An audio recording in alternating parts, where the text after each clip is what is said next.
King Kali, what's good, my boy? Disrespect my city, you might get hit with that flame, nigga. Man, God is good, my brother. I am happy to be here, man. I appreciate you having me. Of course. What was the moment when you knew music was your calling? You know, I started out with basketball, man. I always loved music. You know what I'm saying? But I never thought that I would do music. When I was playing ball, man, I played till I got hurt. When I got hurt, it kind of put me in a messed up place because I was like number 5 in the state of Texas. I was getting recruited by all the schools in the country. I tore my ACL in half and had to have reconstructive knee surgery because it was just so severe. And then I got a staph infection and I almost died. You know, 17, 18 years old, you like, all you knew was basketball, and then you find out that you're not gonna be able to play because they telling you you're not gonna play no more. Even though I still came back and played, it gave me a lot of time to just sit back and listen to music, and I always listen to music. I was one of the kids that did the freestyling before the game, you know what I'm saying? Like to get all the players hyped, freestyling on the bus, you know, freestyling with my homies because I love music that much. I ended up having to sit down so long for basketball, man. I really started to get into music and understanding that people liked it.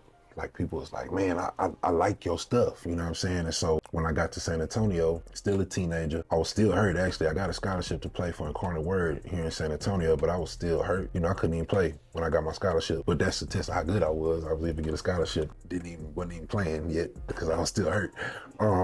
Full ride, you know what I'm saying? And so when I got here, my roommate had a little CD store. Not roommate, my teammate, Pee Wee. My roommate was actually from Houston with me. We went to the east side and they was in there freestyling. I'm at a screw shop trying to find like some screw tapes or maybe some Swisher House or something like that. And they in there freestyling and then the owner, he like, man, come back here and hit this blunt with us. Okay, so when I played ball, I never used to smoke weed. Never smoked weed. But when I got hurt, man, I was so depressed. I started smoking weed. That's like when I really started just... If I see the law, I won't slow down. I had hit weed a couple times, but I wasn't like smoking like that. And I stayed away from weed because I was just dedicated to basketball like that. But anyway, you fast forward to the east side, they asked me to come rap. And they like, hey man, we back there freestyling. You should join us. This time, ain't nobody really knew that I rapped here. We was just having fun, man. And I started rapping with them back there. And the dude was like, bro, I didn't know you rap. I'll pay you to get on this mixtape with this guy named Big Roddy. I was like, you gonna pay me to get on a song and a mixtape? And he was like, yeah, I'm finna pay you. That's how I started.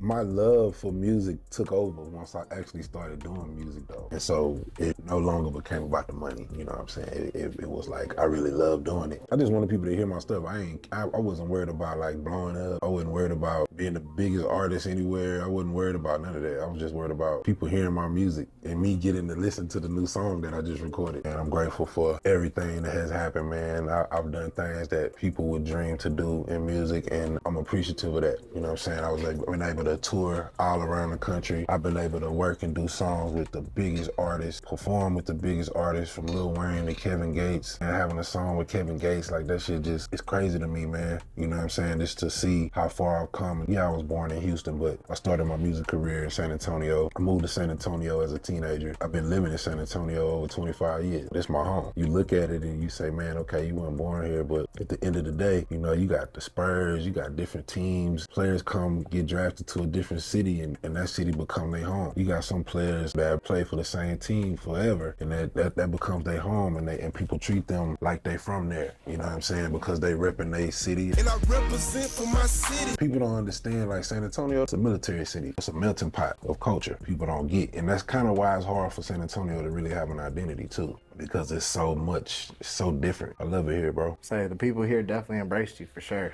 Yeah. Oh yeah, man. Yeah, from day one. Hell yeah, from when I was homeless. Yeah, man. Hell yeah. What were some of the biggest challenges you faced breaking into the industry? I was right in that era of CDs, and then we had to switch over to streaming and YouTube videos and all that shit. So that was tough, like to adjust to, cause I ain't want to talk to nobody online. I ain't want to be speaking to people online, and I kind of felt like doing shit online, you're not able to like meet the people and touch the people. So when you selling CDs, man, yeah, we went to every city. You know what I'm saying? We we with everybody in every city. Like we got to meet, we got to hang out with people in every city just because we come in there to sell our music. So I felt like, them doing the streaming shit kind of lost touch of that. You know what I'm saying? Well, you don't get to really, you still can. Most people do it like when they already on a level where they already got a whole lot of fans that's coming to their shows. You know what I'm saying? You still ain't really getting to interact with people because you got all your fans and, you either choose to do a meet and greet or you don't. And even with the meet and greet, it's just like a quick picture and then you out and they looking at you like a superstar. But when you coming up selling CDs, that's why I'm still able to do what I'm doing and still making money off music and all this shit. And somebody doing it on a high scale, my age bracket is Paul Wall. Paul Wall is still able to do all the shit he doing because of the early grind of his CDs. People don't get that, bro. That's why so many artists can't even do what I'm doing because I've been around for so long, bro. You know what I'm saying? And I'm still doing what I'm doing and I ain't never blow up big time. You know what I'm saying? I ain't never blow up like a Lil Wayne or nothing like that, but I was still able to do my thing and still getting deals as far as deals for my publishing, deals for my streaming, deals for my catalogs. I'm getting that. You know what I'm saying? Right. So if I'm able to still, I've been doing music since 2000, bro. You know what I'm saying? 2000. You feel me? I'm still going. I don't know niggas that was doing music in 2018 that's still going. I'm talking about niggas who was doing it big. I had an opportunity to do some things at a major label. The deal wasn't right and it just wasn't something that I thought was good for me. So I just stayed independent. I've been just independent this whole time, man. Do you look back on that decision and regret it at all? Nah, I don't, because I'm not perfect, but I try to align myself with God. God the only one I trust. I feel like he takes you where he's supposed to go. That's like me saying and crying that I got hurt when I almost could have made it to the NBA. God have a plan, man. If I was to sit up and cry about me not making it to the NBA, then I'm like, bro, well, we just had a son. You know what I'm saying? So I wouldn't have my son. So you gotta look at stuff like that. I look at everything like that. Yeah, man, God gonna put you where you're supposed to be. You just need to do the things you need to do, you know what I'm saying, to better yourself. You need to do everything you need to do by staying positive and treating people with respect. Fuck coming with that hate, homie, I'ma show love. You know what I'm saying? So you can make sure that that great energy stays with you and you just keep doing what you're doing and God gonna put you where he need to be and the things that you need to have, you'll have. You don't have to do nothing but just continue to do right, man. People do a lot of shady shit. You got thieves and do stuff because maybe they feel like they hungry or maybe they feel like they need this or they, need that. I understand that, but if it's something where it involves hurting somebody or hurting a family or hurting a child, why the fuck would you even think about doing some shit like that? I sold, little greenery. I ain't never sold like coke. I ain't never sold none of that shit. Pills, never. I just seen what it do to people and I could never live with myself knowing that I sold somebody something that's gonna make them addicted to where they could be fucked up for life. Weed can be addicting, but it's also medicating. I get high just to take away the pain. You know what I'm saying? And so I did it too. I've done X before, but I ain't never done no other type of drugs besides X once and twice and then smoke, you know what I'm saying? That's it. I ain't with nothing else, Not knocking nobody else that do whatever they do. That's you know what I'm saying? Just like if somebody wants to be transgender or gay, that's their life, you know what I'm saying? They do whatever they want to do. That's how I look at it, bro. I ain't trying to judge nobody because I got my life, you know what I'm saying? When I talk to God, it's between me and him. When you talk to God, it's between you and God, you know what I'm saying? Whatever relationship you got with God, if you don't got a relationship with God, I ain't hating you for that either. You know what I'm saying? I think it's about love on this earth, man, and treating people with respect and respecting people's choices, you know what I'm saying? Unless you like a I don't respect them choices. Yeah, I do my best to respect others, man, because I want to be respected, man. I respect others and show people love and do everything I need to do to make sure that I'm putting that positive energy into the world, bro. Like, that's all I'm focused on at this point. I'm so proud of my city, man. I'm proud of everybody that's doing their thing out here in San Antonio that's even got you here right now.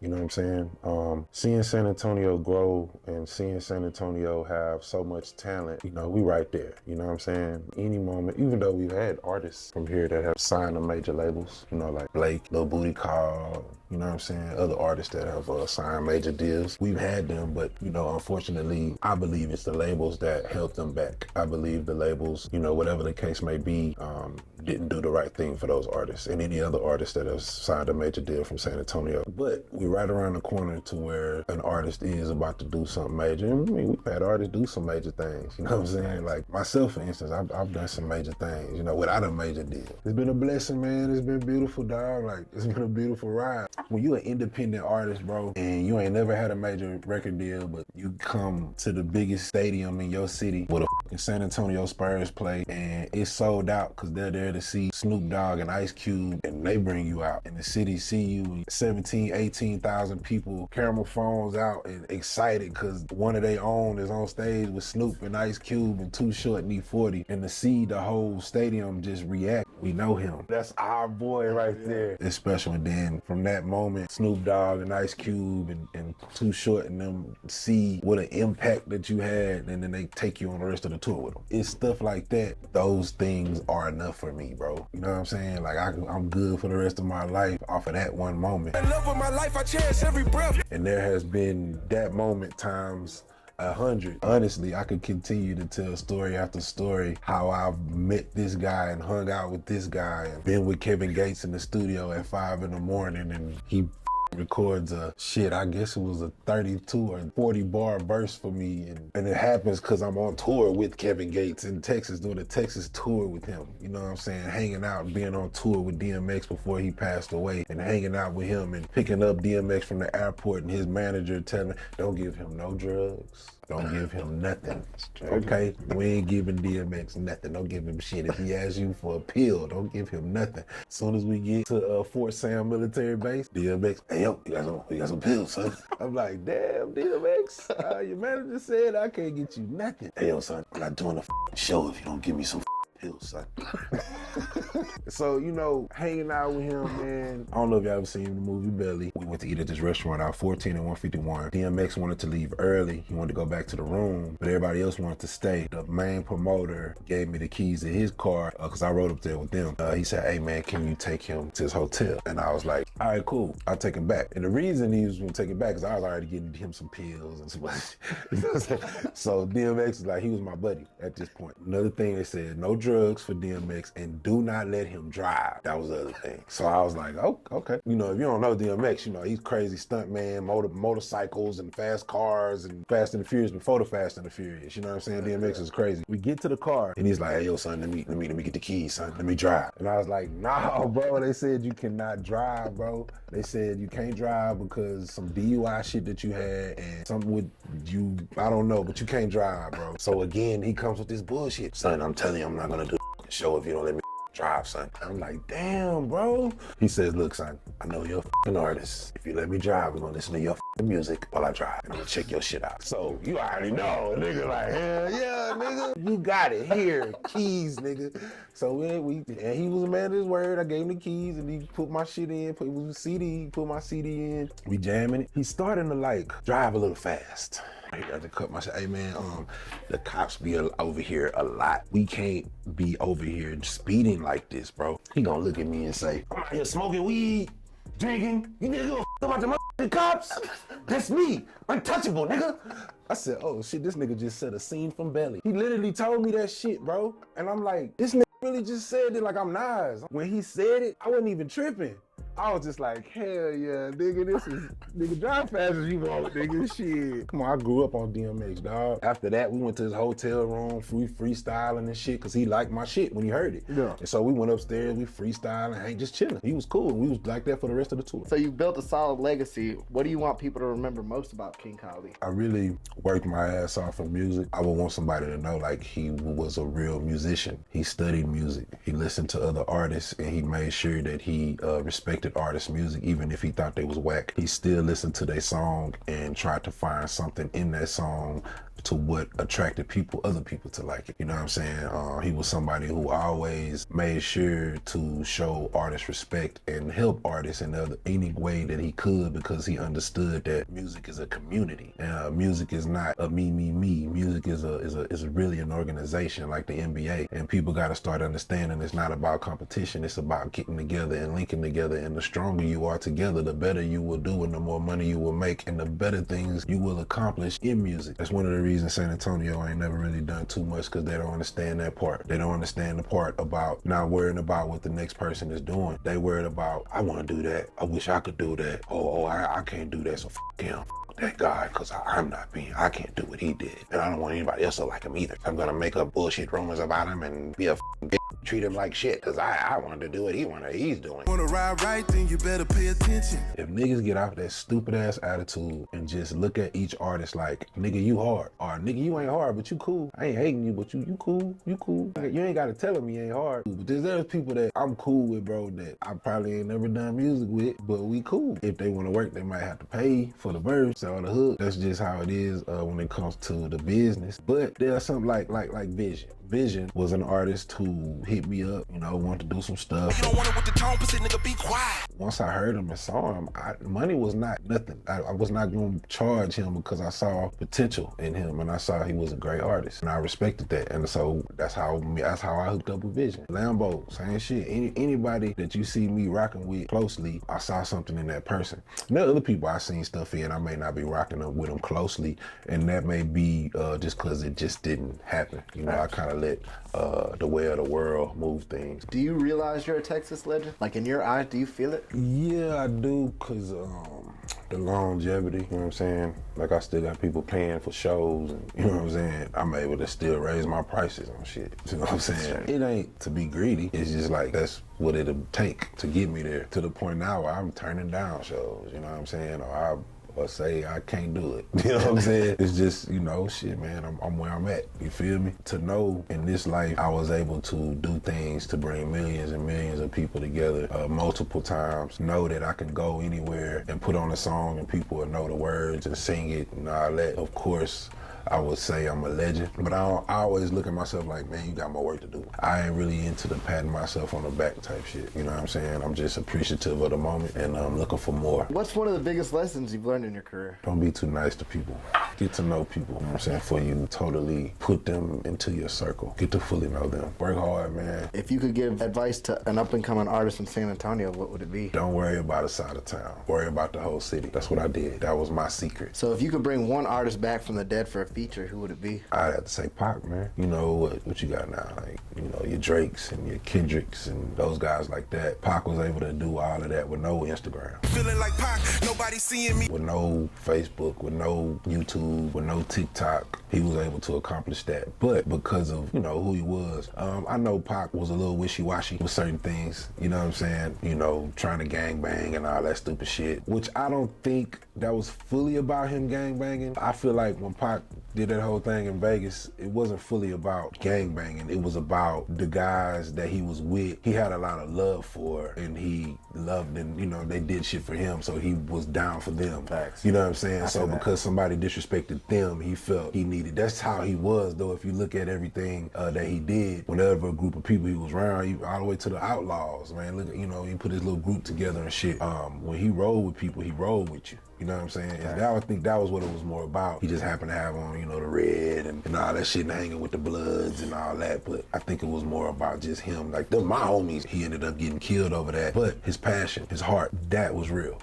The way that he carried himself, the swagger that he had, the way that he spit, the way that he came, he could be political or he could be hood or he could be for the ladies. Or, you know, it was just never ending thing with Pac, man. And people didn't really, I mean, people did see. The ones who know, you know what I'm saying? But I don't think he continues to get the respect that he should be getting today. I think he deserves way more respect and people should look at him in a light, the greatest or like top 2 greatest, you know what I'm saying? Like Pac is there, he's right there. So anybody who thinks differently just don't truly understand music and don't truly understand Pac and what it was all about back in 1990s. You know, well, he died in 96. Yeah. So yeah, to this day, I still ain't seen an artist do a song like Brenda's Got a Baby. You know what I'm saying? Like, I ain't never seen that, bro. I'm saying that's one of a kind, bro. Something like Brenda's Got a Baby, then you got How Do You Want It, then you get California. I mean, you can go on with Pac. He might be one of the ones that's got probably the most hits out of a hip-hop artist, period. So what was your first rap? Kylie. K-Rock was it first, man. K-Rock and then Kylie, because Above the Rim came out. But I actually didn't give myself the nickname Kylie. That's just because my name was Kyle. When I played ball, when I would dunk on somebody, the crowd just all of a sudden started yelling, Kylie! And that's how I got my name, bro. I'm guessing, I'm saying Above the Rim, because I'm guessing they got it from, because at that time, that, you know, that was around the time. Nice.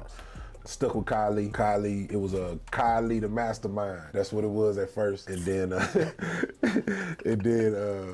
was Kylie when I got to Third Degree. So I signed with Third Degree, and then when I got off my contract, I didn't know that they had, when I signed I didn't fully read the contract when they took over the rights to Kylie. So if anything else that I did after I left the label, they would get a percentage of. So I said, oh, okay, well, King Kylie. King of my city, I'm the motherfucker. Go. It's funny because motherfuckers like, he's just trying to say he's the king of me. Nah, bitch, I'm trying to make sure I get full royalties. From that, you know, I had to start talking shit. You know, I'm the king of the city and all that, but I'm just shit talking. Niggas took true offense to that. That true offense helped me to get even further, so I appreciate y'all and y'all jealous ass. Thank you. You hating motherfuckers, thank you. I still love you though. God bless you. A bully, you know I'ma call him out. So first and foremost, man, Anti-Bully Gang is my non-profit organization. I am the CEO, you know what I'm saying? President is my brother, Danny 2 times, who was formerly with World Star forever. You know what I'm saying? Danny is my guy, and we partnered up, got together to do this thing for the children. Now, I started it off, then Danny came in with me from what he saw, and he saw my passion with it. But I started it off because God put it on my heart to do something for kids that are getting bullied. And so this is basically a mission that God put me on. That's why I'm so dedicated to it. That's why I do it for free. That's why nobody gotta pay me nothing. I'm just here to do my part to help my community and help families come up with solutions to help out their child if they're being bullied, because kids are thinking about suicide and kids are taking their lives, and I've dealt with a few parents with a child that have taken their lives. It's something I feel like is needed. I have children. When I was in school, I was bullied, and I wish there was somebody that would have been there for me. I actually didn't tell anybody. Nobody even knows about me getting bullied. But this the thing, you know, there's so many kids out there just like that. Don't say nothing. You know what I'm saying? So I know that I would have wanted somebody there for me when I was going through what I was going through. And because of that factor, and because, like I said, God put it on my heart, it has become something that I have dedicated my life to, man. I have goals, man. I want to take it to the next level. I want to do something like a Ronald McDonald House in every city and state, if I can. Be able to implement an anti-bully gang rule into schools, where schools have to implement something about anti-bullying and what will happen to a student. The kids got to go home and take a contract home to their parents, and their parents have to sign the contract. That way their parents can talk to them about bullying and how they shouldn't be bullying, because if they get caught bullying, this is what's going to happen to them. Say you know a kid, or it's your kid, and your kid getting bullied, and your kid says something to you about not wanting to live, or they just need somebody to talk to. I got licensed therapists set up to where they can do a Zoom meeting, or they can go in and talk to them for free. I will take care of it and make sure that they get the help that they need. We also got boxers and MMA trainers on deck to help kids with self-defense, so they can learn how to be confident in themselves and learn how to self-defend themselves. It does something to a child when they know how to defend themselves. It gives them more confidence, and that confidence leads them to stand up for themselves and not let somebody just pick on them. You know what I'm saying? I think confidence is one of the main things about bullying. The bullies go and find the ones that are shy and don't have the confidence that they need to stand up for themselves. We teach these kids how to have confidence, man, and we do our best to teach them how to stand up for themselves, because I can come to your school every day, but if you don't understand the concept of sticking up for yourself, then it's not going to do anything. And so I had to come to that realization. And a lot of people want me to go get the bullies, and I'm like, first and foremost, for me to even deal with the kid that's getting bullied, I have to get consent, and I don't ask for no consent. The parents contact me, ask me to help. Them doing that is them giving me consent. The bullies, I don't know the bullies, I don't know their parents. I can't just go walk up on a kid and check them and do something to them, you know? I'm like, so it be tripping me out. Hey, do something to the bully. What are you doing? Look at you telling me what I need to do. What is you doing? Is you doing something to the bully? Is you doing something to the kid that's getting bullied? Is you trying to get to the school to help out? Is you trying to do anything but sit on Instagram and type some stupid ass comment? Like, no, nigga. We in the field with this shit. 100% front line, dog. You know what I'm saying? I got going to the school on Monday. Just came back from San Marcos last Wednesday. Going to Houston on Wednesday. Got another kid out here Friday. Next week I'm going to Austin. I think I'm going to Killeen. Yeah, bro. So, yeah, man, this shit real. This ain't no Instagram shit. It's only on Instagram to put out the word about bullying. I ask them, well, what you do when they bully you? They be like, just, you know. I say, what? You just, you know? Like, that's what you do? This a confidence booster right here. Do you know what to do? No. This what you do. If somebody mess with you, you say, bro, why you messing with me? Get off me. When you talk with authority at somebody like that, they're gonna make a, oh shit. Not only that, that's gonna get the attention of the teacher and some other kids, and they see how you done talk to this person that's supposed to be such a bully. Kids they don't know that. They don't know that part of just speaking up for yourself will make somebody leave you the alone. They don't get it. I do my part to do it and teach them. On top of that, teach the parents how to teach their children about bullying and how to teach their kids how to learn how to respect each other. You know what I'm saying? And teach them the first thing that we learned in elementary. Treat people how you want to be treated. This is a question for diehard fans. Does Screw still get played in your radio? Yes. I'm still banging screw. So Michael Watts just screwed my new song Slim Thug and Killer Calion. Well, we ain't in my car. I'm in a Sprinter. Right. But if we went to my car, I could pull out a Screw CD tape right now. Ready to go. Yeah. So, do you feel like Texas gets enough respect in the hip hop industry? To a point, they steal our shit and try to act like it's theirs. So many artists steal our shit and then try to act like it's theirs. I don't care who you are. If you're talking about sip and drink, that's Texas shit. Straight up. Don't act like just because you from somewhere and y'all doing it over there, y'all got it from us. Player shit come from Texas, man. You feel me? I know there's so many other things, but Texas like really its own thing. You know, like Texas not like nowhere else. It's just different. From the way we talk to the way we love trucks. You know what I'm saying? Like Texas is just different. It's the South. And I feel like because it's the South is why the industry still don't give us the respect it's supposed to be, excuse me. Because you know, rap started on the East Coast and then it went to the West. Then it went to Florida, then Atlanta, then Texas. So Texas is like the end of, you know, people finding out about different regions and cultures. So I think people look at us still like that too. You know what I'm saying? Like we the last, you know what I'm saying? We down south, all that. But you got your Beyoncés, got your Megan Thee Stallions, man. You got your Travis Scott, and you know, of course, many others. But yeah, man, and ain't nowhere like Texas where you could just come here and just be a platinum artist just out of Texas alone. And Texas being Texas is why I've been able to do what I've been doing for so long. You know what I'm saying? Just because of Texas, man. So. What's one thing your fans don't know about you? I like Peter Pan, honey, roasted, creamy peanut butter. Straight out the jar. But you gotta get your butter knife and mix it up good first and then, yeah. What music products we got to look forward to coming out of Kali? So, you know, we just dropped the one with Slim Thug, Killer Calion. Just dropped the one with 4 Mile. I probably got like 70 songs, I ain't gonna lie, ready to go. So I'm just thinking like how I'm finna do this next one. But yeah, bro, I got songs. I'm just gonna keep dropping shit, bro. And, you know, it is what it is. They got these people that be trying to buy your catalogs and shit like that. Cause I got a few offers coming in, so I'm finna see about that too. But I'm still got my same catalog, man. They ain't came with the good enough offer. Facts. Man, let the people know where they can find you at. Of course, you know, Instagram, you can hit up King Kali. If you got a child that's getting bullied, you need help, you need somebody, you need advice, you need solutions about a bullying situation, you can text my hotline, anti-bully gang hotline, 210-272-7707. Just text the number, my assistant will get with you, find out what's going on and see what we can do to help you out. If you need anything else, you can email me at kyle@antibullygang.com or contact Kali@gmail for music. And Facebook, Kali, yeah, I can't forget about Facebook. Oh yeah, Threads, I got Threads, King Kali. Oh, TikTok. TikTok jumping too. I gotta forget about TikTok, man. They been cashing your boy out, man. Shout out to TikTok. Yeah, I don't like Trump, but thank you for that fake ass TikTok geek back, nigga. Straight up. Y'all know that was a stunt. Hoe ass nigga. Oh, and if you're a Trump fan, I'm sorry, I just don't like that hoe ass nigga. But you cool. You heard it here first, man.